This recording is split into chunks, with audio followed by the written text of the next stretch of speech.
Thank you for attending and welcome to the meeting of the Finance Committee. My name is Zahira Naz. I am a councillor in the Darnall Ward and chair of the Finance Committee. Today's meeting is open to the public. The meeting will be webcast and the recording will be available for people to view later through the council's website. It is also possible that Sheffield Live TV will record and rebroadcast this meeting. Please can I request all mobile telephones and such equipment are switched to silent mode as not to disturb the conduct of the meeting. There is no fire test planned for today. If there is an emergency evacuation, please take instructions from the Town Hall staff. The assembly point is Tudor Square. For the benefit of the webcast, I am going to ask Finance Committee members to introduce themselves, and if I can make a start with Gareth. Gareth Slater, Councillor for Southie Ward. Good afternoon, Abdul, Councillor for Firth Park Ward.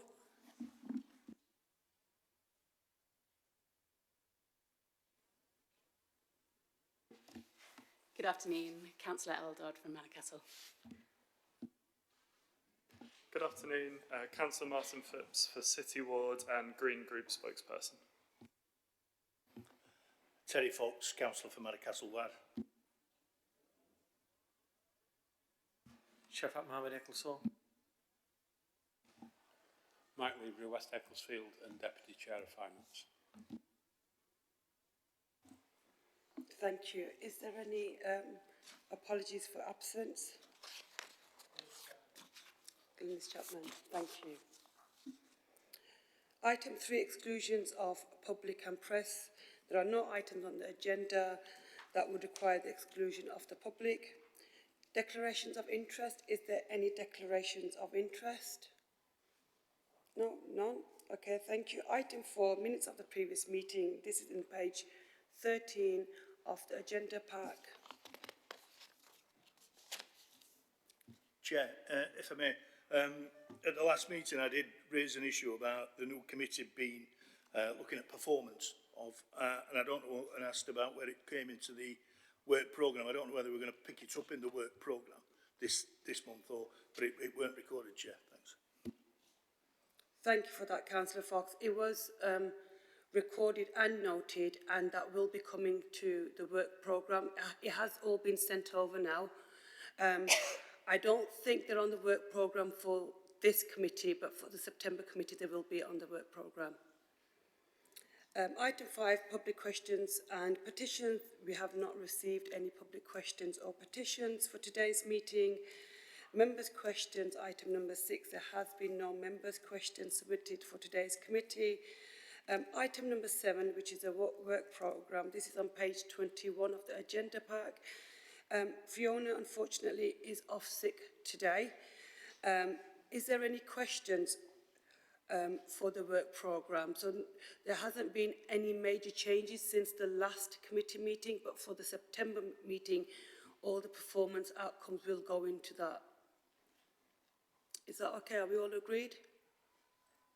Yep, that's fine. Thank you very much. So we'll move on to our first item on the agenda today, which is item number 8, capitals approvals, month 3, 24-25. This is on page 27, and it'll be Phil Moorcroft who will be presenting this. Thank you.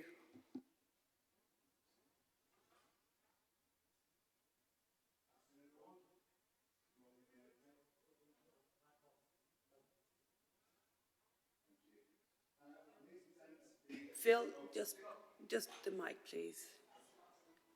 That one. Sorry, thank you. I'll deafen you now.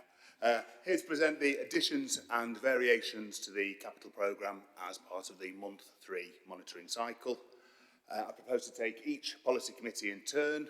For transport, regen and climate change, first of all, we're seeking approval for £45,000 to begin feasibility on 3 local safety schemes in town centre locations. That's Eyre Street, London Road and Bramall Lane. We hope to identify potential engineering solutions to reduce risk at these sites, and it's funded from our local and neighbourhood transport complementary programme. Next, we've got clean air zone signage. We're seeking a variation for a late recharge of £88,000 for additional signage required on Penistone Road, and that's fully funded from the implementation funding provided by central government. We're seeking to increase the budget for the Salter Lane and Osborne Road crossing by £179,000. This will deliver the outcome of the public consultations and the trials of the Active Travel Neighbourhoods pilot in Nether Edge. So this is making permanent the previously temporary zebra crossing. And Transforming Cities Fund, Magna and Meadowhall Cycling. This is putting in place the full budget for the delivery of Phase 2. That's an extension of pedestrian and cycling routes following on from Phase 1, previously approved at Raby Road. And the new route will go from Meadowhall Way to the Sheffield and Rotherham boundary. For Communities, Parks and Leisure, we have the Hillsborough Outdoor Hub. The original scheme proposal approved at the Cooperative Executive in April 22 envisaged a requirement of 183,000 of Section 106 monies and 180,000 loan for the provider to support capital build of the new hub. Initially, the operator secured additional funding which removed this requirement for a loan. However, following planning requirements for higher quality building materials and also, surprise, surprise, cost inflation, this loan is now required, and that will be repaid as part of the revenue return of this scheme in accordance with the initial approval. For housing, we have the Hallam Crescent roofing. This is an acceleration of a portion of the main roofing contract budget to address the issues that you'll all be aware of at Haslam Crescent in Low Edges, which required urgent replacement. The work is already underway on the site and has been for some time. This approval is simply creating a separate business unit so this new separate contract can be monitored effectively. We also have a change to the council housing heating, energy efficiency and carbon reduction block allocation. This represents a reduction of the contribution to be made to the council housing major repairs reserve to allow for the procurement of stock condition surveys from revenue. Our investment decisions in our housing stock clearly must be driven by accurate and up-to-date data, and we're about to award 2 new contracts to ensure that we're investing in the right areas going forward. For education, children and families, we have a project at Thornbridge for modular shower and toilets. This is a £70,000 project, over half of which is funded by the Peak District National Park. This provides a mobile toilet and shower block to increase availability of bookable camping on site, which will also, of course, increase the income available to Sheffield City Council. We also have a Woolly Wood school heating programme. This follows on from last month's approval of funds to replace the heating system for the swimming pool. This is now to replace the air source heat pumps to deliver heating to the school itself. Due to the significant cost differential between the cost of providing air source heat pumps and gas boilers, we're making an additional contribution from the local Renewable Energy Fund. We're increasing the budget of £239,000 to deliver the Rushy Meadows Children's Home project, which enables care to be delivered for children looked after more efficiently and effectively.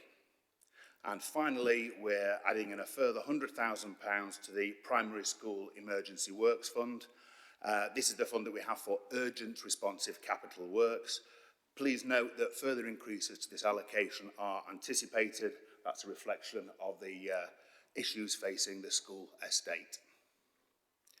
In Appendix 2, we're seeking conditional approval of the Foundry GP Hub. You'll recall this is the third of the GP hubs to come forward, following on from SAPA and the City Centre. We're still awaiting final confirmation of the funding agreement from NHS England, although I understand that we are almost there now. The negotiations are almost complete.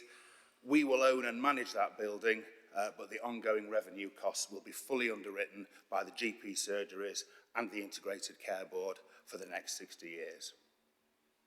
And finally, at Appendix 3, 2 items to note. 1.15 million of increased feasibility funding for the A61 Chesterfield Road bus corridor. That's feasibility funding from the Merrill Combined Authority. And we also have a further 6.8 million of gain share and Mayor's Sustainable Transport Fund to support towards the future High Streets Fund Public Realm scheme. So that's going to deliver improvements on Fargate, Barker's Pool and Chapel Walk. Any questions? Thank you, Phil. Councillor Slater? Just before I start, is it better if I email you these questions in the future rather than ask you like this? Is that better to actually get an... May get a more substantive answer if I have some prior notice, but I'll do my best to answer any questions I can now. Cool. I didn't want it to turn into interrogation, that was all. So on page 34, it's talking here about an overspend of 88,000 for additional signage. Is this going to be a permanent thing for each similar contract, or is it just a one-off in this case? This is just a one-off. Cool, okay. Page 35, where it's talking about a slight change in location, but it appears the budget's going up from 95k to an additional 174k. How's that a slight change in location?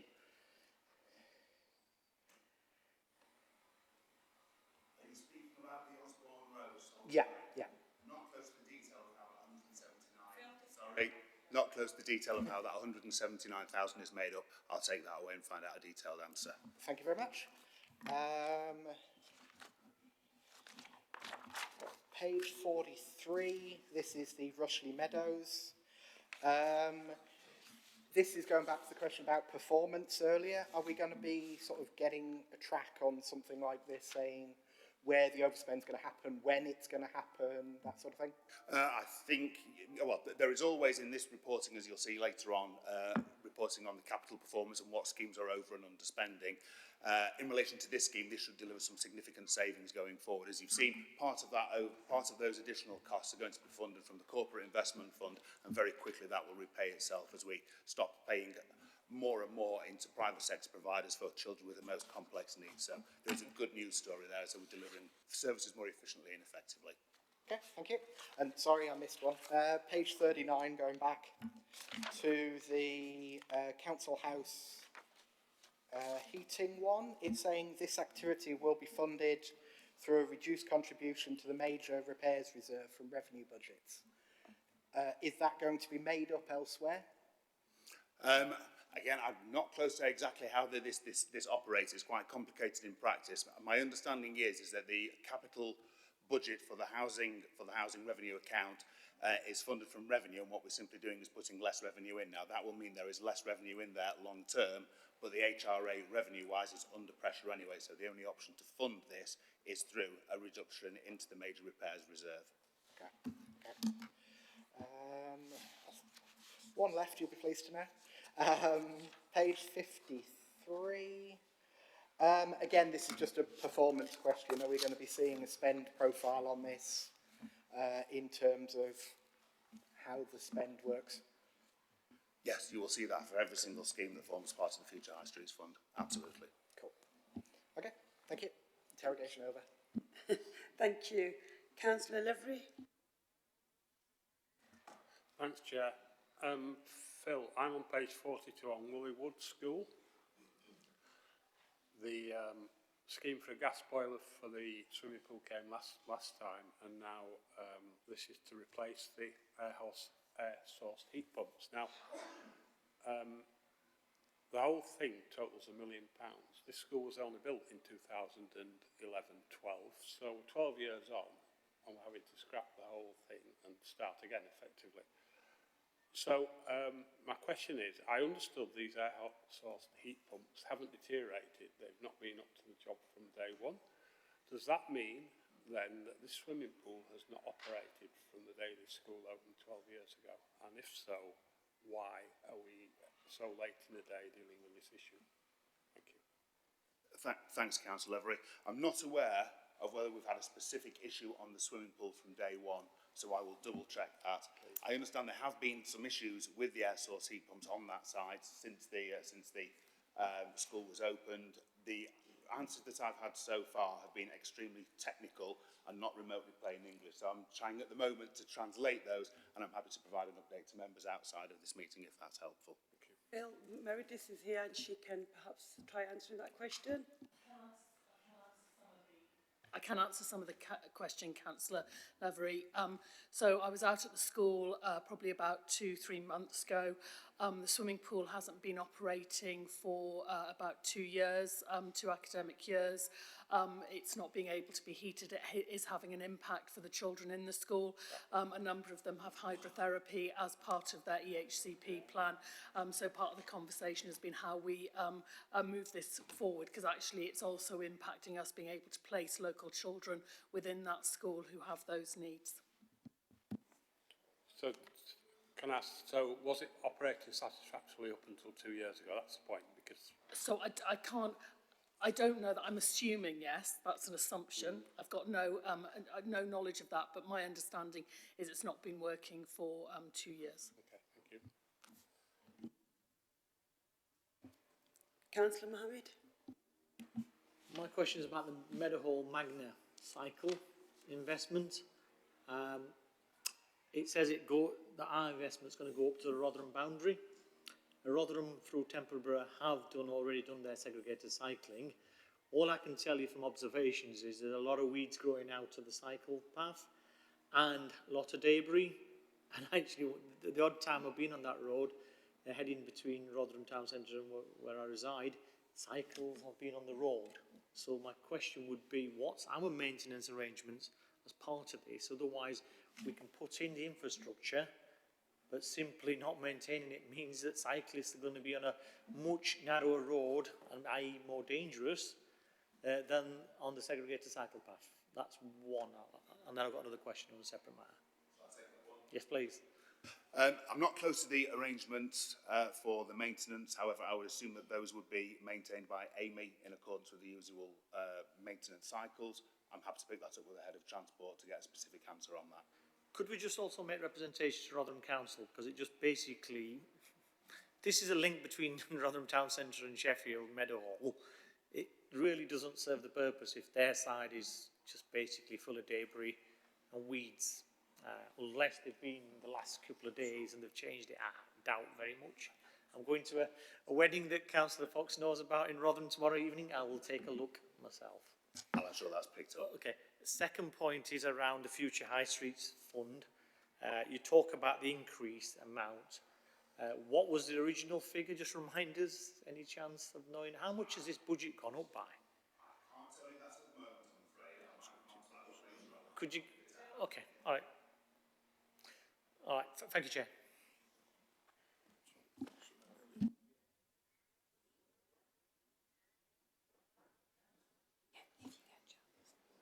Thank you for that. There isn't any further questions or comments. I'd just like to agree with Councillor Mohammed in terms of, and that was one of the questions I was going to raise, in terms of the Sheffield to Magna to Rotherham route. For cyclists, I drove through it yesterday and it hasn't improved. It's actually quite shocking, especially when you enter the Rotherham boundary. So we do kind of need to have a look at that and make sure that Amy is also made aware. And if we can have representation at Rotherham Council in regard to that, because that will then have an impact on the Sheffield side too. I'll absolutely ensure that's picked up.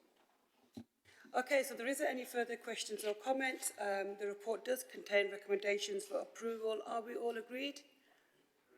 Yeah, that's been agreed. Thank you very much, Phil. Moving on to the next item on the agenda. This is item number 9, and this is Q1 Budget Monitoring Report, and this you can find on page 59 of the agenda pack. Can I just remind officers to make sure that they keep the mic on when they are answering any questions? Thank you.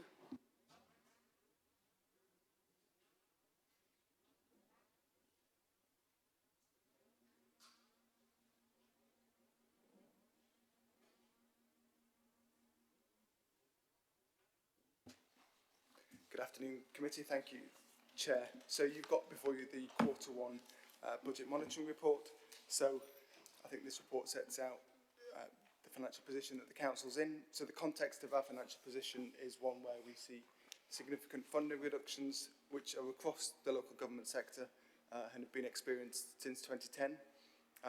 Core cities, of which Sheffield is one, have not been isolated from these funding reductions, and Sheffield has 28% less funding since 2010 in real terms, which is equivalent to £858 per resident less in funding as a result of those cuts. The demand for many of our services, however, has increased, particularly those services that support our most vulnerable citizens. Following COVID and the cost of living crisis, we see demand for those services continue to increase. Along with the rest of the country, we've also been subject to the increases in inflation. You've heard in the capital report previously, a lot of those schemes are impacted by cost inflation. We see that cost inflation in many of our services, and actually many of our service costs have risen by more than inflation. So there's a triple whammy where we have reduced funding, increased demand for our services, and increased costs of delivering our services, which lead to the results in the financial position that we have in the Q1 report, which is an overspend of £34.3 million.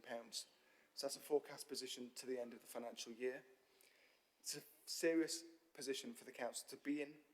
Officers are working hard to find ways to reduce the costs of providing those services, or providing those services in a different way to reduce that overspend position. So the question inevitably is, are we at risk of issuing a Section 114 notice? No, we're not. So we have reserves set aside for this situation and scenario. So the report sets out the budget contingency reserve and also the housing benefit subsidy provision, which we set aside last year for this very issue, so we could manage it during this year. If we use those amount of reserves, though, in this financial year, it does mean that there's little room for manoeuvre in future years. So the aim has to be to reduce the overspend as much as possible in this year to support our financial resilience into the future. It also means that we can limit the amount of overspend in future years if we can tackle those issues in this year. So it's critical that every opportunity is taken to reduce costs where possible. The finance team are working with services to find opportunities to reduce that forecast. We had a series of workshops with services at the end of June. We'll have another round of workshops taking place next month to keep that pace and that momentum moving with services. So services and finance are working hard together to find solutions for these problems, many of which are long-standing and are difficult to tackle, but we are committed to dealing with those service overspends. Kate. Thanks, Philip. Thanks, committee. Thanks, Chair. I wanted to come along and have asked senior leaders from the strategic leadership team with responsibility for some of the services that have some of the biggest challenges to come along as well, so we can answer any of your detailed questions. I did want to make the point, in addition to Philip's contextual points, that the financial position we're facing this year does really underline the importance of the work of Future Sheffield. Now, the Future Sheffield programme has been discussed in some detail at Strategy and Resources Committee. Hopefully members of this committee will have seen those papers and have gone through some of that detail. But it really reinforces how the improvements to our digital services, to customer experience, those parts of the programme that we'll deliver really are going to be necessary in terms of making sure we're delivering the right services in the best way possible, contributing to the economic growth of the city, which is critical when we think about the overall, our overall income, achieving the city goals and delivering our council plan priorities. As I've alluded, the main drivers for the overspend this year are similar to the pressures faced in the past few years. There's not been some enormous change, and they are very, very similar across core cities and other major metropolitan areas. And both Philip and myself have those conversations with colleague chief execs and Section 151 officers. They include persistent demand and cost pressures in adult and children's social care, growing needs in special educational needs and home-to-school transport, an unprecedented surge in homelessness leading to increased housing benefit subsidy loss, and the paper very clearly explains how the position we are put in by the funding rules that exist from central government, where essentially we are not recompensed for our statutory duties. Work, though, is taking place in all those areas to address the forecast overspends, and I think it's fair to say that we're looking really closely at our ways of delivering, our structures of our services and using Future Sheffield as a way of getting into a sustainable position. I also want to just make the point that we are not seeing a persistent failure to deliver savings that have been agreed. So the current forecast estimates of the £48 million in savings that are included in the budgets are that £40 million of those will be delivered. So that's a delivery rate of over 95%, which is a huge improvement and increase on just a few years ago in terms of the organisation's ability to deliver against its budget targets. And that just reinforces how much this is about pressure that's increasing. The savings amounts do include additional grant income, but even with that stripped out, delivery rate is over 90%. Council offices are clear, we're all clear, that's why we're here. We want to be clear this is not a comfortable financial position. I also don't take very much solace, but I take some solace from the fact that every single one of my colleague chief execs is facing a similar, if not worse, position. Action is being taken, though, to reduce the forecast overspend this year and through Future Sheffield put the council in the right size, right shape to be financially sustainable into the future and ensure that our medium-term position is robust and enables us to deliver what we've committed to in the council plan. Thank you. Thank you for that. I've got a few indications for questions. So, Councillor Phipps first. Thank you, Chair. Thank you for the report and for all the officers who've worked on this and our budget. Really appreciate it. And I appreciate it's really challenging for officers who've faced over a decade of funding cuts when they're trying to just deliver good services. So I guess reading this, my first thought is, when will it end? So I'm just wondering, have we had any communication since the change of government that we'll be moving out of council funding reductions, i.e. ending austerity, or not? Thank you for the question. So we've not had anything sort of official that says that funding will change. So our assumption, which we included in the MTFS, which went to committee last month, sets out our position on our assumptions for funding. What has become clear since then is that the budget will have, or autumn statement will be published in October. We are led to believe that will be a one-year settlement. So we'll get a one-year funding settlement for 25-26. And then at some future fiscal update, which will probably be in spring, there will be a longer-term financial settlement. So it sounds like government have listened to those representations from the sector, that a longer-term financial settlement helps us to plan and helps us to assess what options we have and opportunities we have to plan how we deliver services. There are a number of questions, particularly around grant funding that exist. So there are a number of grants that exist that are only confirmed for this financial year. We are asking government to confirm their commitment to those grants, particularly because they relate, in many cases, to critical services that we deliver. And if those grants stop, those services are at risk. Having said that, those services will be at risk across the country. It's not just isolated to Sheffield. So there is a risk to the sort of position across the country if those were to stop. So our assumption is they won't stop, but how they're distributed might change. So again, we've just got to be conscious of the government might make some changes in terms of distribution of those grants. Councillor Levery. Thanks, Chair. We're really up against the buffers, aren't we, with this one? Because we added money into the reserve, and now we're basically, at this moment in time, looking at using virtually all that reserve. So there's not a lot of wriggle room here, in terms of where we are. Could you explain a bit more under 1.4 about the corporate provision on the budget saving process and the subsidy loss, as to how that works? And also, if we do get a shock come along, where are we going to go? Thank you. So the first part of that question is around the corporate provision that we made for housing benefit subsidy loss. So in the work last year, where we were looking at overspends and the sort of medium-term future position, it was clear that this wasn't going to be an issue that went away.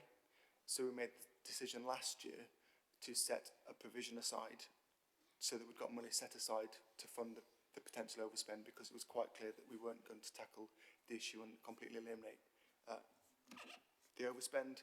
It was likely to continue into this year, which it has done. The policy from the previous government and this government haven't changed that yet. So the housing benefit rules are as they were last year. So that results in us having this subsidy loss. we are working hard and have set up a working group of officers to tackle that reliance on particular providers in the city where we can't claim back the full cost from housing benefits. So that's the provision that we've set aside. So it's foresight from last year that allowed us to set that money aside that now we're using in this year. In terms of if we get any other shocks, what we would be looking at is other reserves in the first case. So we have a number of earmarked reserves. It's within our gift to look at how they are earmarked, what they're earmarked for. So if there's a significant requirement for something else that's unexpected, that would be our first port of call. We'd also then be looking at other ways of reducing our costs and our expenditure in the immediate term. And just to add, I suppose the other thing I'd again restate is that we're here presenting the Q1 position. I'm not satisfied that the Q1 position is where we'll end up. Well, all the work we are doing is about bearing down on that overspend and ensuring that we don't end up with the scale of overspend that we're currently projecting, based on our experience, based on the work we're doing, based on the approach that senior leaders are taking and teams throughout the organisation working with finance. I wouldn't say I'm confident because the pressures are huge, but I do believe that we can get this number down. And part of the reason for getting it down is exactly as you said, Councillor Lavery, that we want to be in a position where we move into the next few years with some space, because we know that we need to transform this organisation, and it's much, much harder to do that when you are, to use your language, up against the buffers. Can I just come back briefly on that? Last year we were in a similar position at Q1. We predicted a lot better outcome and we didn't get it. We actually ended up significantly higher in terms of our reserve use than what we expected at that stage. So I'm watching this closely because these really do have to be delivered. There's no choice here. We can't get away with it. Thank you, Councillor Slater. Yeah, two questions. One, just building on what you were saying about this hopefully won't be the final position. When do we get the update sort of saying whether it's going up, down or whatever? So that may be a rookie question, but I'm a rookie, so it's going to happen. On the other one, page 91, where we're talking about, where it's, as I quote, expenditure budgets have been set too optimistically and project managers have been requested to revise forecasts. Can we have the detail of what those amendments are and what the new criteria are? And is that also going to happen going forward as well? Thank you. Yeah, thank you, Councillor Slater. So the Q2 report will come in November. So that's already on the work plan. All the reports are on the work plan that show you when you'll get those updates, keeping you up to date on the quarterly position. The capital programme on page 91, we have this perennial problem, and again, it's not just this council. Every council faces the same issues and will have the same comments in all their capital reports. The budget is set at the beginning of the year for capital schemes. Inevitably, capital schemes will probably take longer to deliver than expected, and so there is slippage in the capital programme. So it's not that the budget is too high. In many cases, it's just that we won't spend it this year, and actually the spend will happen in later years. So we've perhaps been too optimistic in how quickly we can deliver a programme. It will be delivered, but it will be delivered over a longer period of time. Or the phasing has changed, and so actually something doesn't happen now, but happens in a future financial year. So it's a deferment rather than it. Right. Yeah, and that happens quite often, and we move budgets around. We try really hard every year for budget managers for capital schemes to be as realistic as possible and to profile their budgets as realistically as possible, so that we're not in this position where we have such big swings from one quarter to another where things move. But inevitably, schemes do change and delays happen for a variety of reasons, as you heard in the previous item. But we try and mitigate those. And as I said, it's not that we are not going to spend the money on those schemes, it's just that they will be deferred into different financial years.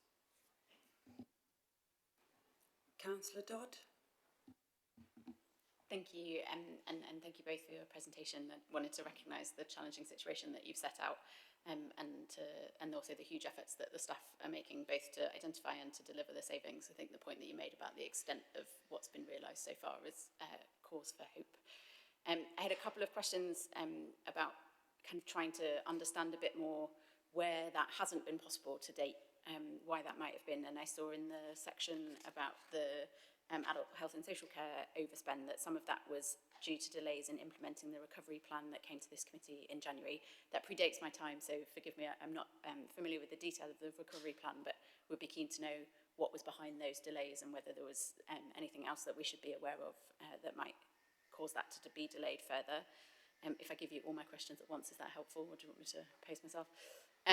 The second question was about education, children and families, and we've talked in this committee about the homeschool transport several times, so I won't go back to that one, but the integrated commissioning was interesting to me, and the 2 million overspend from the underachieved savings. I wondered if you could tell us a bit more about that, and also about what was being done to deliver the undelivered partner income that we were hoping for in that line.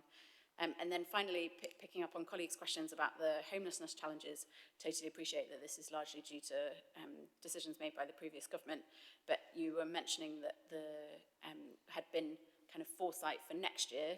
I guess I'm wondering what we're doing to get upstream of that, not knowing whether that might change legislatively or not in time for the year after that, and what we can do to make it easier for us to house people more cheaply here. Thank you, Councillor Dodd, for your question. These questions are probably the reason why we've got other colleagues in the room, because they're far better placed to answer them than I am. So I'll bring in Alexis Chappell first on the Adult Recovery Plan.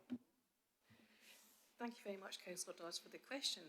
So just bring perhaps as a context, so adults are making overall £30 million in efficiencies this year, and the £9 million presents a context within that £30 million. £13 million of that is through BIPs, which has been approved through committee, and another part of the 17 million is actually through dealing with underlying pressures in the year.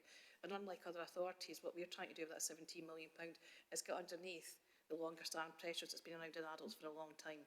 So that's probably perhaps the context of that. So of the £13 million BIPs, we are forecast to deliver 96% of that, which is 12.4 million in this year.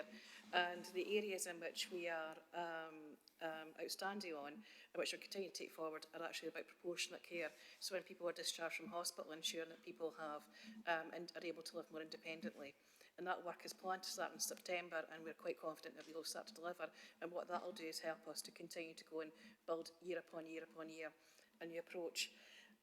In terms of the recovery plan, that target is 17.6 million, and that recovery plan is specifically about getting underneath what is long-standing pressures and how we support particularly people with learning disability, people with complex needs, and people with experiencing mental health, and people returning home from hospital. So we secured grant funding through our discharge grant to support our home care pressures, which has now been agreed, and that will be confirmed to Adults Policy Committee in September, which is good, and that's to the tune of 3.3 million. And equally, we've also taken forward an approach looking at accommodation and support to people with learning disability. So we are confident that we will deliver 74% of that this year, and then we will deliver the rest of it next year. So we are in quite a good and confident position around that. And then sort of finally, what we've also done is introduced new approaches, such as to work with particularly commissioning of care, and also increase income through a joint piece of work with health colleagues around our reviews of joint contracts that we have. And we're expected to deliver upon in a year. And I think having that joint approach across the piece has been, I think, helpful. And then sort of finally, what we're also doing is jointly working with colleagues in housing to look at how we deliver more accommodation locally, so we're not placing people out of area. So from a point of view of outcomes for people, we're improving outcomes and resilience for people, which is really important, but at the same time delivering best value. And so that's been absolutely the approach we've tried to take. So we have, in terms of governance, I have a quarterly report that I submit to the Adults Policy Committee, which is also public, and that shows good governance in our delivery and traction, so year upon year. And the final point I'm going to make is that, it's a bit similar to building on what Kate said, is that every year we take quite a cautious approach to forecasting at the start of the year. It's an approach I've taken since coming into post, because one of my observations prior to that, and many members will know, is that adults didn't deliver prior to me coming to post. And the reason why I take quite a cautious approach year upon year is so that what we do is at the start of the year is identify any risks we share and we mitigate these in year, and then we make sure we actually deliver. And last year, we were 3% over budget by taking that approach, and we have shown a continued reduction in terms of purchasing costs, plus also some of the year pressures because of this dual approach that we've taken year upon year. So I know that we're in an improved position on our authorities, and although it's a £9 million this year, at this point in time, I'm quite confident we'll reduce that down by the end of the year. Okay, so I think over to me. Thank you, Councillor Dodd. What I'm going to do, hopefully, if okay, is talk to you about home to school transport as well, because it's the first time I've had the opportunity in committee. So there has been a huge increase in the number of children with special education needs and disabilities over the last 3 years, which has impacted home to school transport budget and also the number of children travelling to school and distances to school as well. Part of our strategy is having a clear belonging framework which says that our children should be in their local schools. So again, we're looking at how we reposition our situation within Sheffield, and that will take a period of time. But in the meantime, part of the conversation we're having is about the importance of independence when you're travelling to school, and something that all of us as young people would have benefited from was how we got to school and how that supported us with our independence, and that should be the same for all children wherever possible. So we're really focusing in on active travel to school, zero Zoom travel passes. We're also piloting personal transport budgets at the moment and looking at the impact that will have. And through the budget process, we'll also be looking at the statutory duties and what our statutory duties are around home to school transport and bringing that through to you as elected members. And again, the Education, Children and Families Committee have received a number of presentations around the work that's taking place, and we are getting some traction now. It has taken a long time, and I know a lot of members around the room will have said homeschool transport has been one of the issues for a long time. There is a conversation about whether the budget is right, but regardless of that, there are things that we can do that ensures that we are delivering savings and delivering better ways of doing things, and there is real traction, and we have a monthly transformation board that analyses and looks at that, and we've got performance indicators in again which are looking at how we're increasing our number of children who are actively Zoom zero travel passes, as well as fleet and taxis, and trying to make sure that we're getting the right change in behaviours, which also impacts on better outcomes for children, but B, impacts better for for the amount of money that we're spending in this area. With regards to integrated commissioning, this has been, I think, a 2-year saving that has been in place. It is around additional funding from health colleagues and the ICB in particular. What we have done over the last 6 months is really forensic analysis over the money which has come into the council from the ICB. There is still work to do on that, and there's not entire agreement at the moment around that, but we're hoping in the next 3 months for that to be resolved, and we're hoping in a positive way. But those it's good conversations with the ICB, and it's great work that's been undertaken by both the integrated commissioning team and finance officers, and particularly Khayum, at really getting underneath exactly what is happening and where the money is going and what the money is being spent on. And then I think the final question was around homelessness. So, okay, afternoon, just to add to the conversation around homelessness and exempt accommodation. In the housing service, we generally tend not to use support exempt accommodation. Essentially, we only use commission services. But as part of a broader strategy in terms of trying to reduce homelessness and the pressure on the budget, we've been looking at maximising the use of our own stock as well. So we've got void properties in the system, fast-tracking those, making sure that they're brought into use much more quickly, and some of the providing more temporary accommodation in our void properties. We're also looking at some policy changes around that area as well to make sure that we can provide more properties to people on the homelessness register as well. We're doing a critical friend review of the whole service, so we've got Campbell Tickell, who have been working with us over the last 6 months or so. So they've been looking in detail in terms of how might we be able to better improve that service, what others doing elsewhere that perhaps we might not be doing. So learning lessons from elsewhere as well. So that's coming through, and that will be reported at the end of this month. In addition to that, we're obviously looking at things like accommodation in the private rented sector as well, making sure that we maximise some of those opportunities to deal with some of those pressure points for the service. And we're also making sure that we have a bigger focus on prevention, intervention, so increasing our resources internally to be able to provide that direct support to people that might be facing homelessness, coming to our services for advice and support. Thank you, Chair. Thank you very much. Councillor Shafak. I suspect my question, first one is around adult social care, and I think there's a figure on page 70, 1.12, talks about 16.9 million in grant income. The question is, what's the duration of those grant incomes? Are they just for this year, or do any of these grant incomes go over that 1 year? Because it's quite important.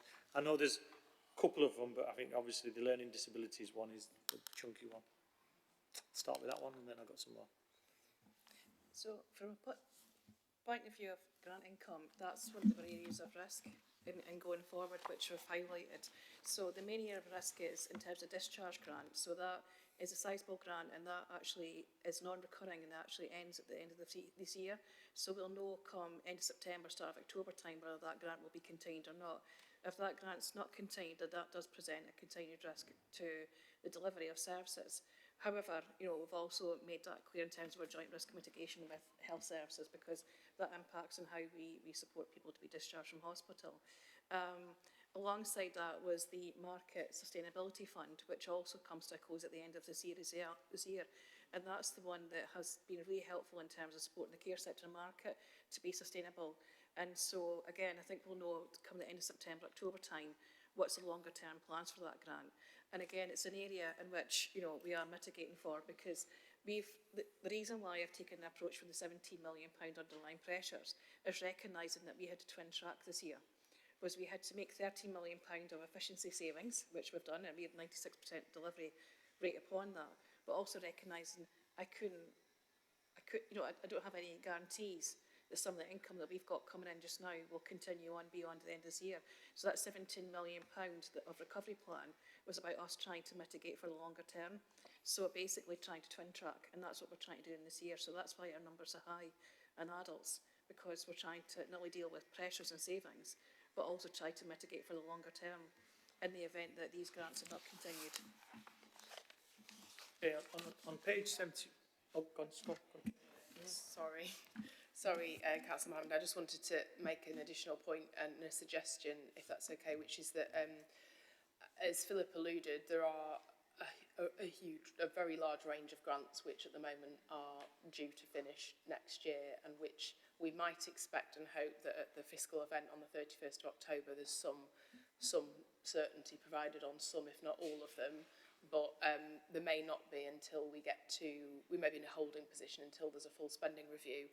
I think it's probably worthwhile us thinking about at the next quarterly update in November, providing an appendix which goes into some detail around all of those grants, so that the Finance Committee's got an overview and an oversight of the full range, because I think there are some of them which are, to be completely honest, I think we'll have taken for granted. They've become embedded in the way we plan, and it is an area of risk that we need to be mindful of, and it's also an area where we, in some cases, will want to very specifically lobby government on the importance of maintaining these grants.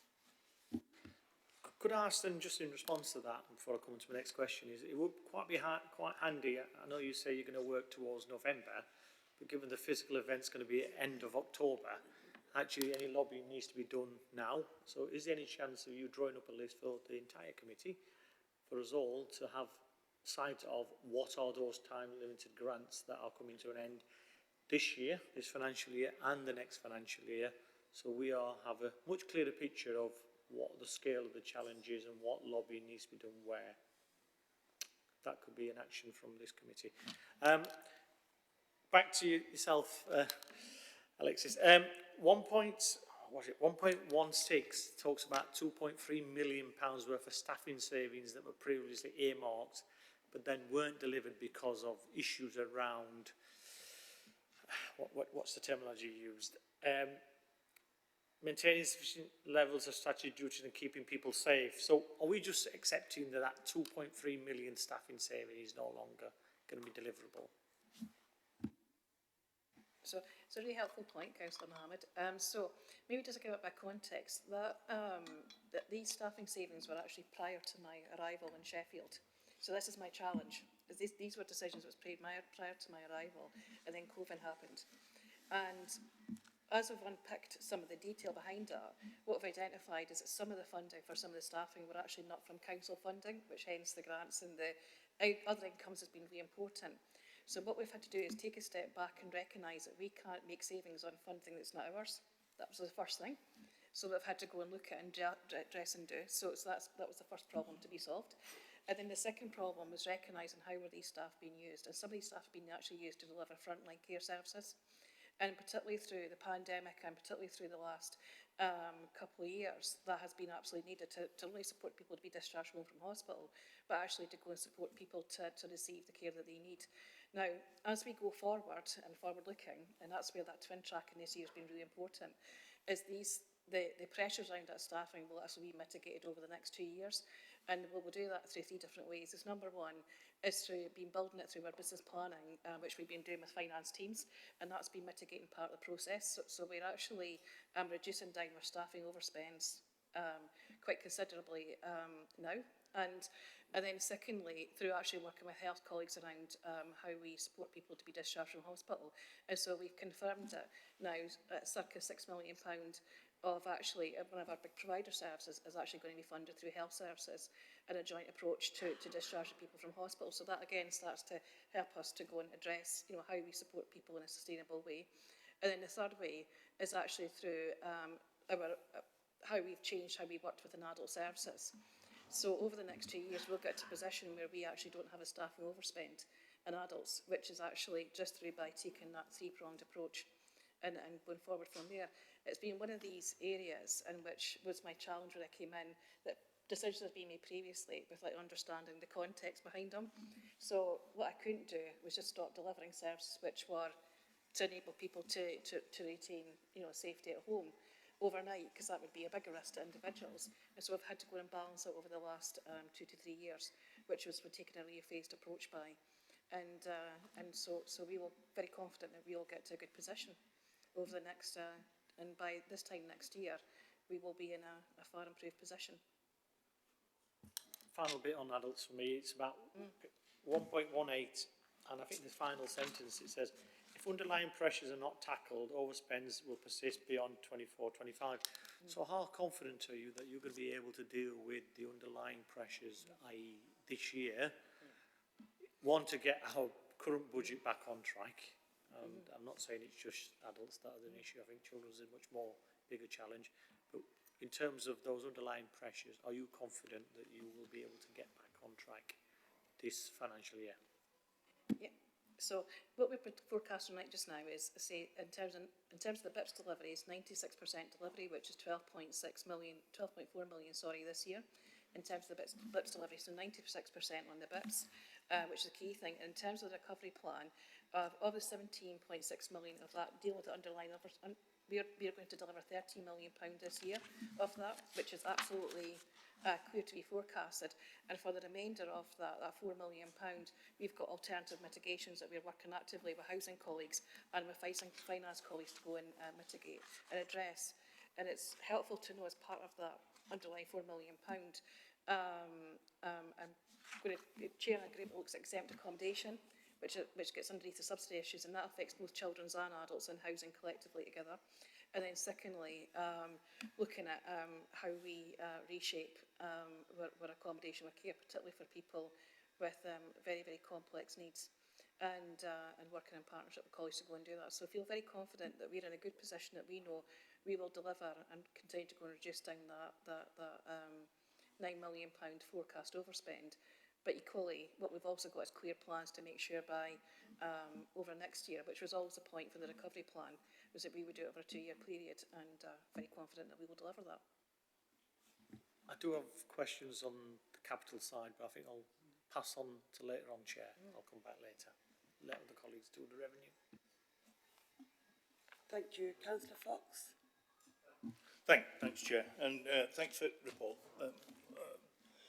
So, I want to start off basically just by a comment, if I may, is that being a member over the last decade that's had to make some severe cuts to get into a position where we did get a balanced budget and we have had the reserves as a safety net to stop us facing what Birmingham and others are doing. But during those decisions that we made previously, we were always told and informed that would level out the bumps along the way and that we would be able to get to a balanced view. And I get this is just quarter one. I do get that this quarter one and things will change. But the alarming saying is that we're not learning from the past, as I'm seeing. And my understanding is that we have a senior officer group that are challenging, that are pushing the heads. And I'm not seeing the recommendations that come back from that group. Now, it may be in the papers, I may have missed it, but I would like to see a clear action plan on how we are planning to address going forward. Under old regime, we used to have scrutiny boards where we had reg ratings of all those savings and where they were, what actions would come under them. I'm not seeing that at the moment, and that's why I've been pushing right from the start, Chair, about the performance. If we get the performance and then we're able then to challenge those action plans on those performances, and I would suggest the first thing that comes September would be adults or children's, so that we're able to see the pressures that we've heard today facing it. So my two questions, one is on the education channel, and we heard about the transport, but what's the criteria? And I'm sure that the committee will be looking after that. But what is the criteria that goes under that that's allowed us to get £6 and £8 million overspend on children's? Is that just in 1 year? Is that a build-up? I mean, that is an awful amount of children that suddenly come out the unknown, if you want, to us to see that increase. So have we got the criteria, and who monitors that criteria? And my second question is a general question, is are we going to see an action plan, or is this committee going to see an action plan of what we're actually going to do to drive down, or even see the minutes of the working group of senior officers about what action is actually being taken? This is the reason why we voted against the budget at the budget meeting, is that the savings are not coming quick enough. And our concern is that we cannot keep going with the reserves where we are. And if we continue and not deliver, more foot's been going on for 3 years now, Chair. The previous finance officer said a saving is not a saving until it's delivered. I mean, 3 years to be able to reallocate staff, and that's a saving of over 2 million plus whatever the building would be, is crucial if we're looking at pulling off reserves. So my real kind of point here is, where's the action plan? What are the main implements that we're going to see up until November, and how are we going to drive that forward? And I've got a couple of comments at the end, Chair. Thank you. Philip, is it? Or is it Meredith? Meredith, you want to speak Yeah, to? Meredith and then Philip. You'll know this as a committee, I'm sure. The increase in homeschool transport has been over a number of years, and the increase in the number of children with SEND has gone up exponentially since COVID. I mean, it is there's a recent paper which I'm happy to circulate, which is from the Local Government Association and County Council Network, which is talking about the SEND system and the huge increase in the number of children with SEND. There is an issue about making sure that our children are in the right place, whether we have enough special schools, and we have increased as well our number of independent resource hubs in schools. So again, children are travelling to far more places than they have done. The transport policy is one which has been agreed for a number of years. The transport policy is is fairly sound. Having been worked in a number of local authorities and had transport as part of my portfolio, I'd have said that the one in Sheffield is fairly strong. It's about how we make sure we're implementing it and making sure that we're having the right conversations, which, as I've said, is about children being independent and independent first. The increase in cost in home-to-school transport budget is not unique to Sheffield. Actually, the London boroughs have recently written a report about the huge increase, and you think about their transport infrastructure. It is an issue which needs to be lobbied nationally, I think, because it is also something which is a cost for the council budget, which is not something which we easily control. We can absolutely, and we do, make sure, and part of the work that we're talking about is having the clear performance indicators in, which are making sure that we're looking at children travelling in the best way for them, best outcomes for them, because actually you learn to get a bus, it's better for you in your longer term life, but also it is cheaper. How we support parents to also have the relationships at the school gates, which other children have, so again transporting their children to school. So the work around home to school transport is about behaviour change as well, which makes it even more difficult, but it has been something that's been happening, and I know you as a committee will know this, over a period of years, that increase, but there is a stark exponential increase, particularly of children with neurodiversity, social, emotional, mental health, which is impacting both our schools and has impacted on the home to school transport budget as well. But you know, as I say, that plan is in place, it's being implemented, it will take a period of time to change, but it is a difficult budget because once you start in September, October, then there are some commitments. Tom's here as well, who's got some oversight of transport as well. He's sitting there. And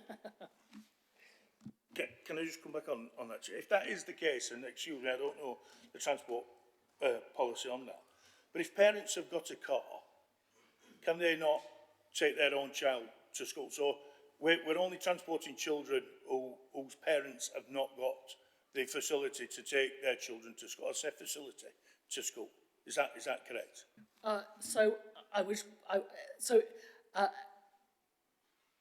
I don't quite know how to answer that question, Councillor Fox. So I would like it to be so, because I think it is important that parents do transport their children to school. It is not the case, and nor does the guidance from government say that that is an expectation. So there are conversations which I've had in many places, which is if you have a mobility car, should there therefore be an expectation of you transporting your child to school? The answer is no, there does not need to be, because it is the council's duty to transport the child to school, which is why I'm talking about behaviour change, because what we want to say is actually it's in your interest to transport your child to school, because it's financially better for you, because you're getting a personal transport budget. You also get that relationship with the school firsthand, so you actually know what's happening with your child. You don't have to rely on a taxi driver, somebody from the fleet, or a personal assistant. You have that, you're maintaining that relationship with your school, and it is better for your child, because hopefully we can then also have independent travel training, which means as your child gets older, they're independently travel. So that's all the piece of work that we're doing, but at the moment, no, the guidance doesn't necessarily help with that, and it is a difficult thing to turn that curve, but we're talking closely to Parent Carer Forum, who represent parents, and they are absolutely understand that importance of looking at independence and also that relationship between parents and schools. Thank you. Philip? Yeah, Councillor Fox, so you raised a wider point around an action plan and the performance framework coming to this committee. So Appendix 1, which starts at page 70, sets out by committee the actions that are being taken now, and we'll see that expand and develop as the quarters progress. You're right, though, the reason for bringing and changing the title of the committee to Finance and Performance is absolutely that. We want to see finance and performance reported together because they interrelate to each other, and actually you can see that if something is off track performance-wise, there's likely to be a financial implication to that, and you can start to stitch those two bits of information together. So the September committee will have the first Q1 performance report, and then following that they will match the finance reports in terms of the timetabling, so they'll come to the same committee. To begin with, there were two separate reports. So there'll be a finance report and a performance framework report. Our ultimate aim is to bring those into one report that tells you the performance position of the council from a finance and a service perspective, all in one integrated report. That's a big piece of work to bring together, and we're not there yet. So we'll start with bringing the finance report and the performance reports to the same committee at the same time and start to draw those linkages together with you in the committee meetings.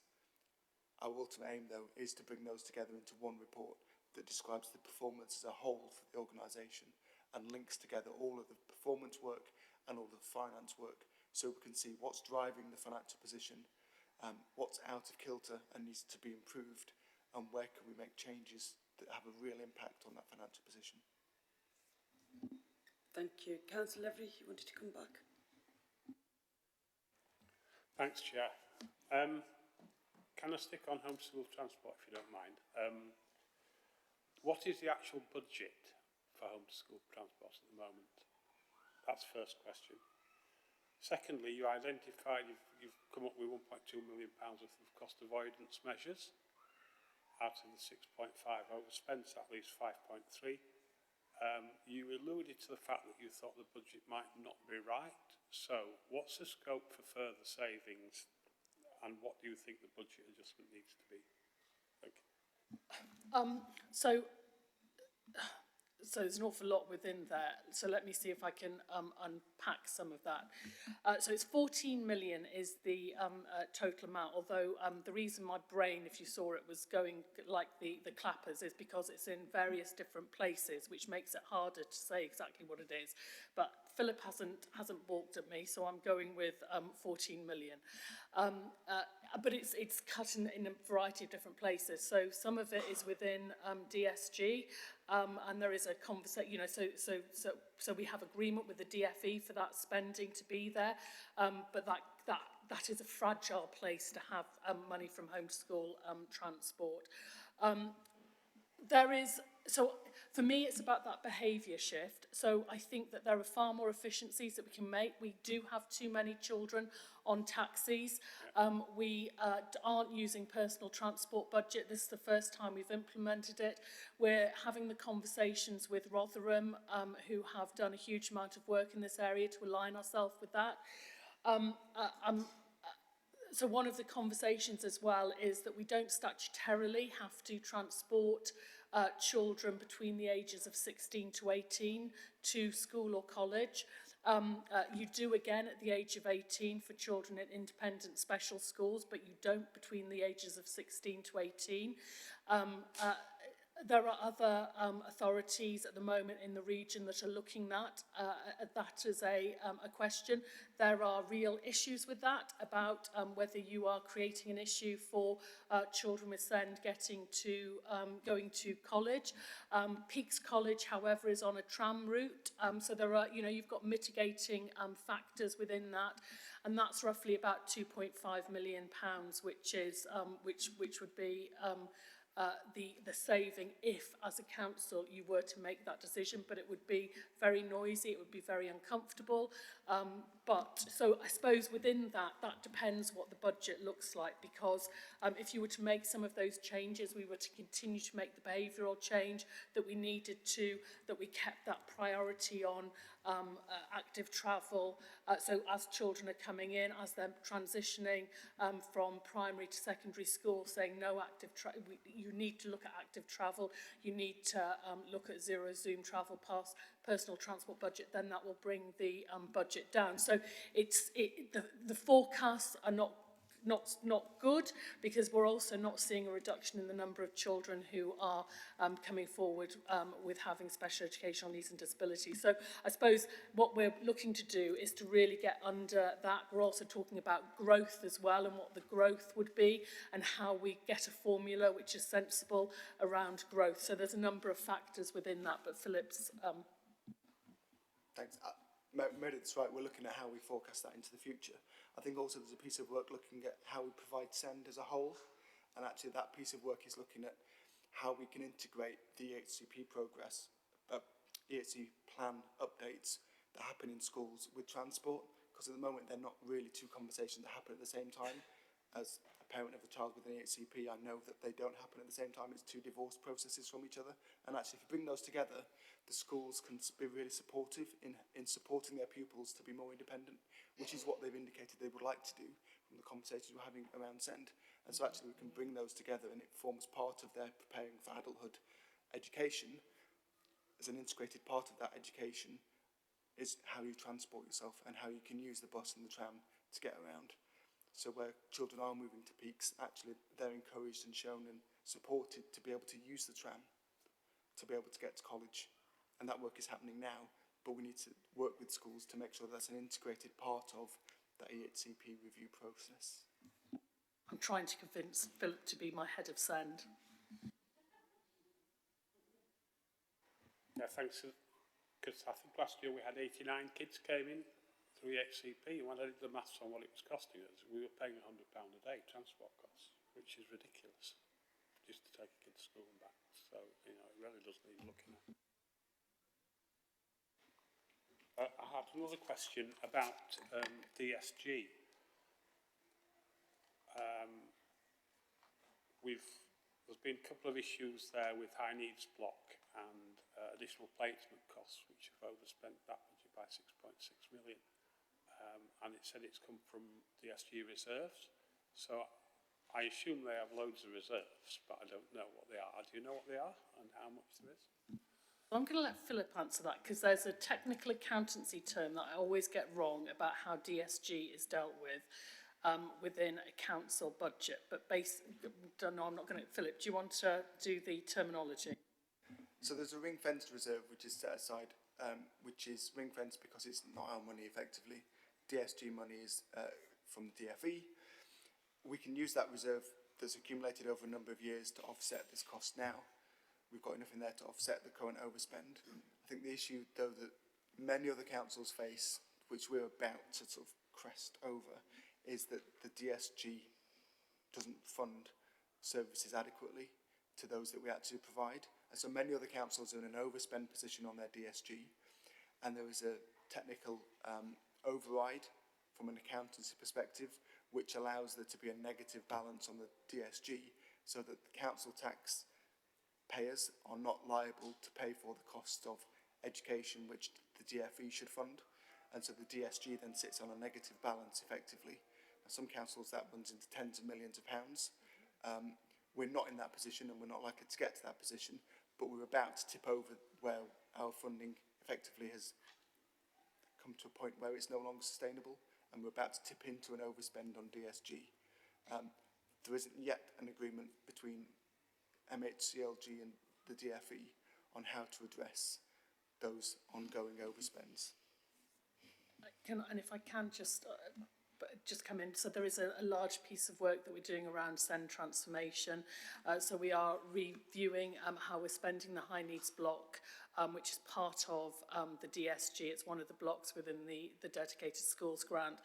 We're also looking at, and it links back to home to school transport, how we're making sure that we've got the right provision in the right place, and children are going to their local schools. So all of that is part of the big piece of work that we're doing, which also complements the home to school transport work as well. Councillor, did you want to come back? No. Oh, okay. Okay, that's fine. Carry on. Okay. Housing. We know the situation with homelessness. It's going up at a tremendous rate. Can I put it that way? And we've got what, 23,000 people on the housing waiting list, and the number in temporary accommodation is climbing every year. What are we going to do to address this? Because the costs obviously are significant in terms of bed and breakfast and hostels and other temporary accommodation. How are we going to turn it round? Obviously voids is one issue, but where else are we going to get what we need to get to enable to turn this round? That's the first question. Second question, which is technical really, was about gas compliance. I noticed we're overspending by £500,000 on gas compliance. Now, 2 years ago, we caught up with our gas compliance issues, and it was up to 98% compliance. So Why are we now having to spend over £500,000 in this area? Thanks.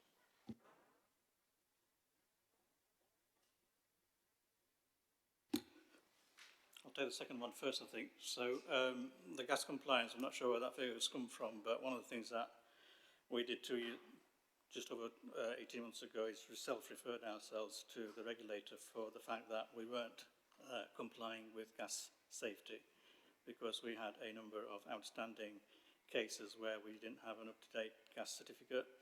At the time of referral, there was about 800 cases that were in the system that we haven't got a certificate for. And we've been working hard over the last 12 months to try and get that figure down.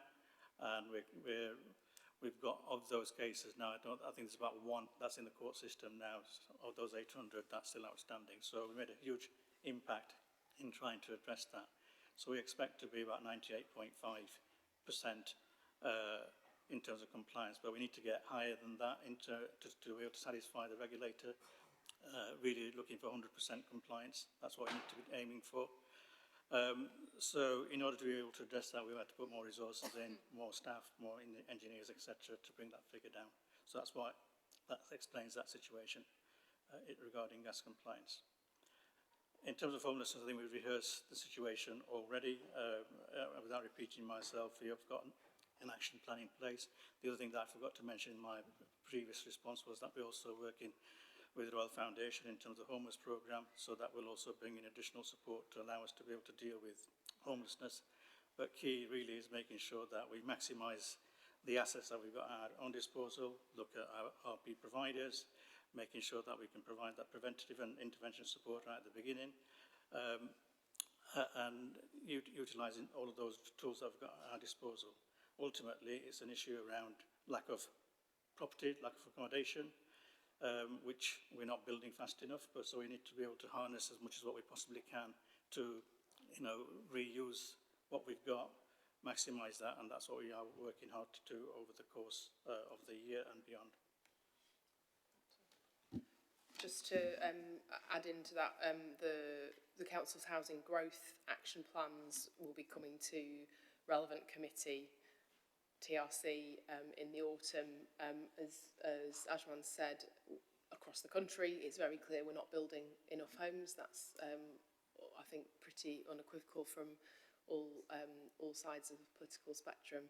And we also need to ensure that the homes we're building are sustainable and meet our net zero commitments. So I think there's a really, when we think about homelessness, we need to see it as one of those massive cross-cutting challenges that actually is being contributed to, or we're responding to it not through a sort of single project, but through a whole swathe of work on housing growth in the city, on preventative services, and that's where the work with Homewards, the Royal Foundation, is really potentially really groundbreaking, because it's actually about saying, why are people becoming homeless in the first place, and how can we stop that happening and prevent that?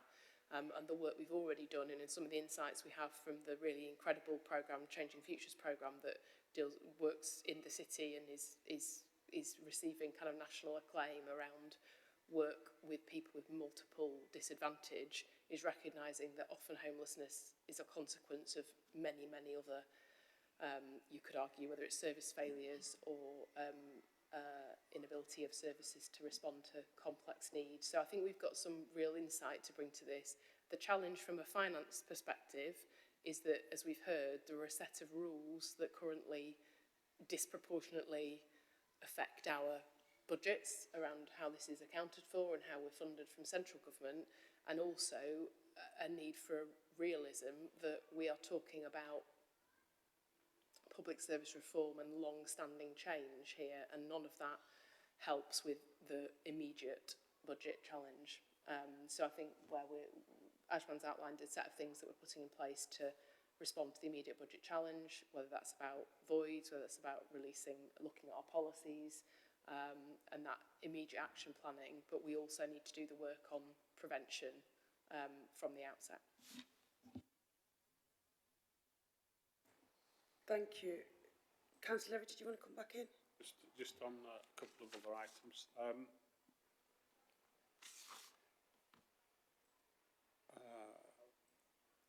Yes, I had a question on in the legal area about locum staff and recruitment, which I understand was struggling to recruit staff into these areas, and locums are expensive. Have we looked at other ways of dealing with this issue to recruit people? We have, so we're doing a piece of work with HR to look at how we recruit, so not just doing the same and going out. I mean, our recruitments have either yielded no or very few applicants when we've been out. So we need to do that a different way, and that's what we're doing at the moment. I mean, it's not just us. This is a national issue across local government in relation to recruitment, particularly in some areas. And I think the change has been brought about from particularly post-lockdown, where people started working from home and realised that that was a way of working, and authorities got used to that. A lot of people then moved into the locum market because they can work all over the country. So it's a national issue that we're facing, but we are addressing how we do that. They are expensive, but they're still not as expensive going externally to external solicitors. So it is the least worst option that we have in ensuring that the work still gets done where we have those issues. But we're looking at it, and we're not making an assumption that where we can't recruit, we will just fill with locums. We will start to look at other options.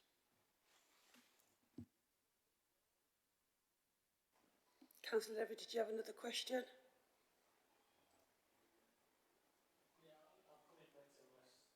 Okay. I don't think there is any other questions. So if you've got any comments, Councillor Mohammed. Mine was on the capital issues, and particularly around Fargate, and given the continuous cost overruns.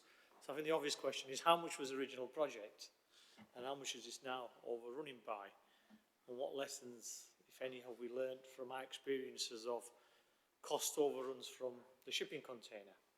Because I'll be honest with you, out there, people have started to call it Farsgate development to me a couple of times. I'm like, what? It's like, oh, well, we're not calling it Fargate anymore because it's a complete farce.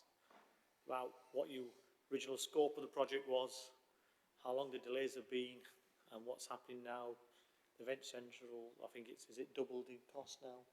So, any chance of anyone giving me some information? Philip, the other man? So what was it originally, and now how we got here? Because it seems like it's doubled. The scope's gone down as well.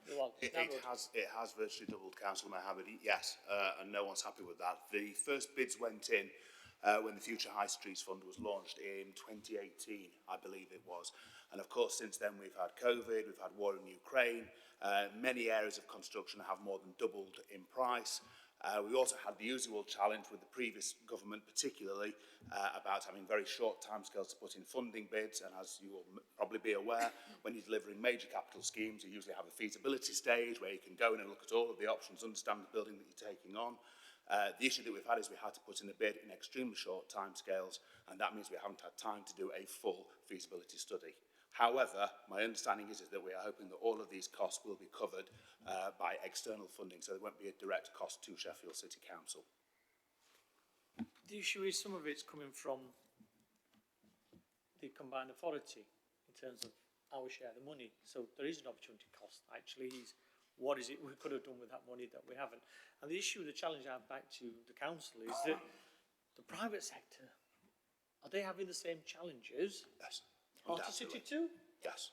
What, they doubled in costs? They've had some, you may doubled in costs? I doubt it.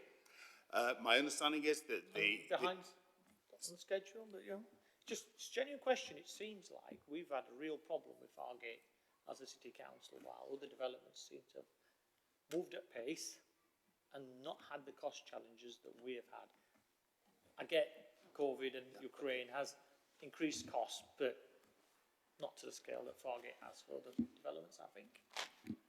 I think it would be it'd be worth reflecting that Heart of the City 2 is also, while we're now seeing some fantastic delivery, is also delayed far beyond its original time scale, and we have had across the entire, across every capital project, whether it's schools, whether it's in big major programmes like Heart of the City and Fargate, and not just in the council but in the private sector, both the availability of materials and the cost of materials, the cost of energy, the cost of staffing have all impacted on capital delivery, and that's across the board in this country. So I think that's something that I think the comparison is not. I would argue that that comparison, I don't think it's justified, Councillor Mohammed. I think that it would be well worth and very happy to suggest that the team working on those projects, those major projects, come and provide a briefing to the committee on, which obviously I know goes to Transport and Regen Committee, so that you can dig into some of those challenges. I think it is a really important point, though, that Phil's made about feasibility, and we see this and have seen this over recent years, where national government's approach to capital funding has been for relatively small projects at very short notice, and that has meant that it's been very challenging for us to fund the actual work of the human beings that you need to go and do the feasibility properly and really understand what a project's going to cost, which frankly you don't understand until you get in there and get under the skin of the buildings and the sites that you're looking at. I think we are seeing a potential shift, and you mentioned the MCA. That's supported by work we've been doing with the MCA to ensure that we've got support and funding for feasibility, so that we don't put in for projects, and hopefully that bidding approach will be shifted now anyway with a different government. So I'm very happy to suggest that the team come and provide an update, but I'm confident that detail has been provided to TRC on a regular basis. It's just that if you look at page 95, is it? Yes, 93, 94, whatever. It's section 5, key issues.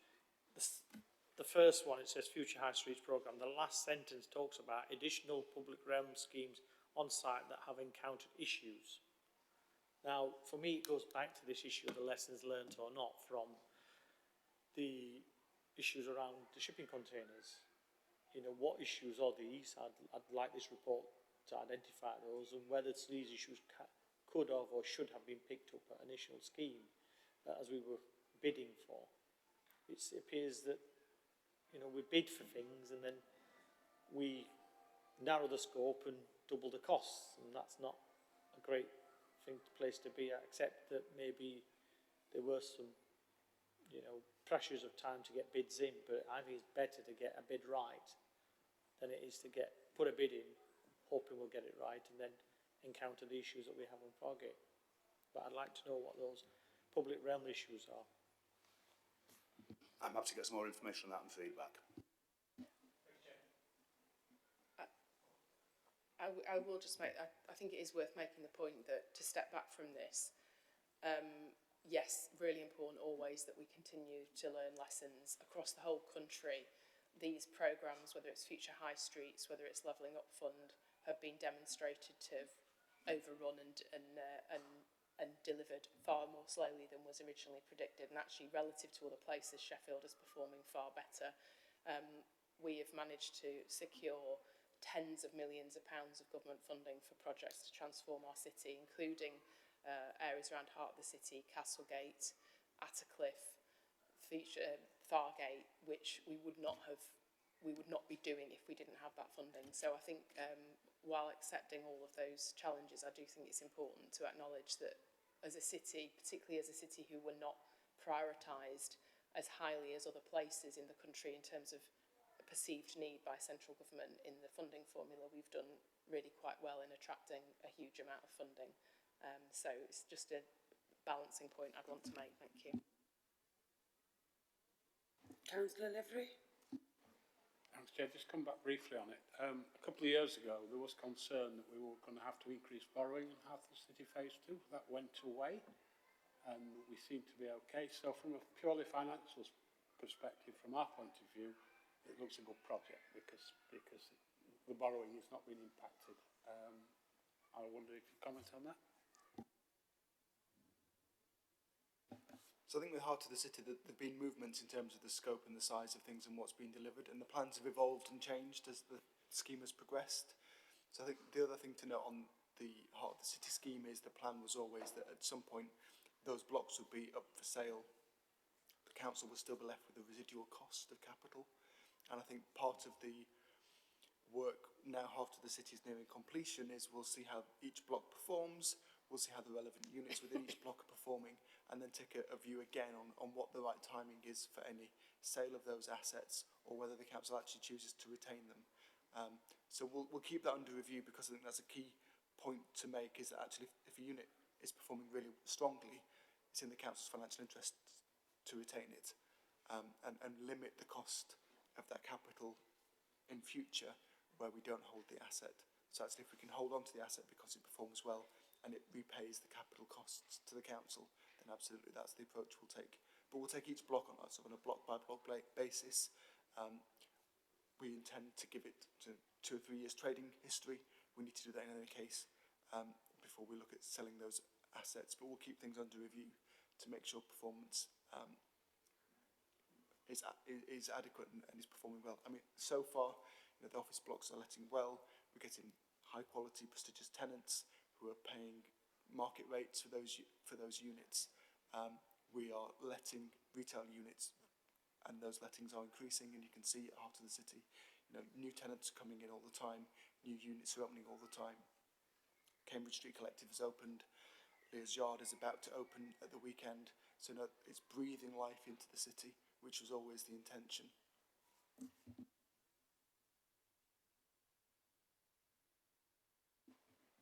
Thank you. Councillor Dodd. Thanks. I was going to ask on a different, kind of going back to the big picture question, so if colleagues are finished on that topic.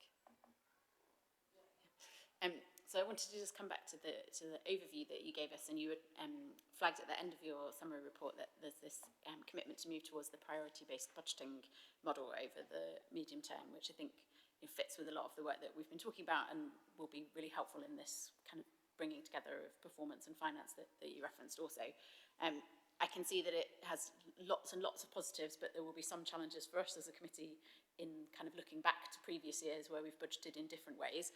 And so with a view to kind of looking ahead to future quarters and the realisation of this, I wondered if you could tell us a bit about how you're going to manage that transition and sort of sell us a bit on the benefits of this new approach that offset that risk. Thank you. So the priority-based budgeting is taking a different approach. So we look at the moment, have historically looked at things by committee, and actually sometimes that doesn't tell the whole story. We have a council plan now, and there are council plan priorities which give us a much more cohesive way of looking at how we deliver services rather than committee by committee, because parts of those priorities will be delivered by different committees. That does mean, like you've identified, there are some activities where it will be helpful to be able to reference back sort of where they've come from and how they've been funded in the past. So part of what we are able to do through this process is map the current budget to council plan priorities, but still map back where they sit in terms of committees, committee approvals, and then if committees change at some point in the future, we'll be able to keep those historic links back to where decisions have been made. But I think in terms of priority-based budgeting, it allows us to say, this is the council plan, this is how budgets are aligned and allocated to each of the priorities within the council plan, and this is how we plan to deliver services from the council against the priorities that have been agreed by members within the council plan. And I think that allows us to tell the story more ably of how we are delivering for the people of Sheffield, rather than on a committee by committee basis, which is sometimes difficult to understand. And I think the council plan gives us that opportunity to be able to explain to residents and to businesses how we are using our budgets to deliver against the plan that we've set for ourselves. There's also a performance and delivery point here, which is that in any large organisation, without anything changing it, budget lines become a very strong incentive in terms of the way things work. And actually, if we think about some of the really knotty issues we've talked about that are the big pressures on our budgets, whether it's home to school transport and increasing number of young people with SEND, whether it's the complexity and acuity of need of our ageing and adult population with extra needs and the demographic shifts there, whether it's homelessness and the complex drivers of homelessness.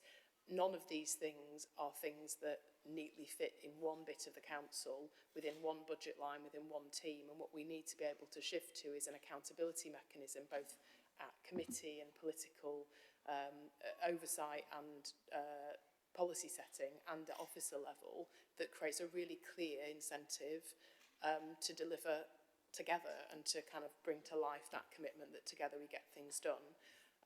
And so I think it is a shift, and like any change, we'll need to do the work, and you'll need to demand of officers, of us all, that we do the work to help make that translation from where we've been to where we're going.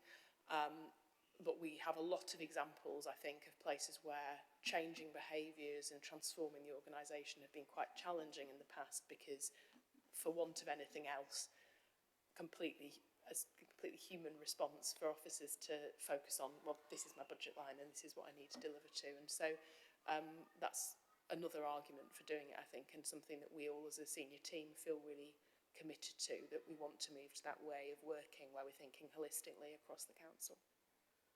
It links to the sort of mission-focused approach that we can see sort of emerging, although there's a way to go potentially from national government as well. Councillor Levery. Thanks, Chair. Sorry, I missed this question I got. About housing and repair and maintenance service. So we've had successive significant budget increases over the last 2 years. And yet again, we're looking at a £6 million overspend. What's been done to get in control of this? So I think a bit like some of the other conversations that we've had this afternoon, a lot of the pressure points have been around demand for the service. So that's been an issue. I think that the budget hasn't always matched the expenditure. So we need to make sure that the budget is set correctly, and the supplies and materials, for example, they've been increasing significantly, and the budget hasn't maintained that. And as a result of that demand, as a result of extra expenditure on those two particular items, that's resulted in increase in budget. The team have been working really hard to analyse the details behind that, looking at exactly where those pressure points have been. We've got a new head of service who's been actively managing that, and a bit like what Kate's been saying in terms of working together, we've been working hard as a team, both in housing repairs and housing management, to look at all those cost pressures and make sure that we take corrective action to be able to deal with that. And I think it will right size, but we have got lots of pressures, and the regulatory pressure that we've got recently as a result of the grading has also added more pressure, so we need to put more resources into reducing some of those backlog repairs, etc. But what's pleasing is that over the last quarter, what we have begun to see is a whole range of different indicators that we measure in terms of tenant satisfaction measures, which has been yielding some really positive movement in the right direction. So hopefully that will continue, and the action that we put in place, the improvement plans that we put in place, will allow that to happen. And just to give you some data over the last sort of few months, if we look at the overall work progress, we've reduced that from 24,000 January to 13,000 jobs in August. So that's a huge difference that's made over that last 6-7 months. The overdue jobs have also been reducing from 14,500 to 8,700. And I mentioned the gas safety work that we've been doing. That has taken a lot more resources, but again, it's yielding some results at the right end. Responsive repairs has also gone down. So what we're seeing as a result of that budget injection, some positive results coming out the other end. And as the inflation pressures on materials has begun to come down, we hope to see that over the course of the year and beyond, that stabilising as well. But one thing that's really important, I think, is that we make sure that going forward, we set a budget that actually reflects the expenditure. That's really important. So that will then allow us to be able to, you know, match demand with the money side of it. So all of those taken together with the improvement plan, etc., is having those results that I described to you. But, you know, it will improve over the course of the year, I'm sure. Can I come back briefly? So, I mean, your 9,000 job reduction in months is massive. So how have they achieved it? So as I mentioned, the team have been looking forensically at where the pressure points have been. They've been looking at productivity, they've been monitoring, we're looking at having daily and weekly reports coming back in terms of which jobs are being done, and that's reported to the senior management team locally, but it's also reported to the directorate management team as well. So there's a lot of close monitoring, a lot of support to staff, making sure that we provide all the necessary tools that the team need, bring in additional contractor support as well, which the Housing Policy Committee has recently provided us with. So there's a whole combination of different areas that's resulting in those improvements in performance.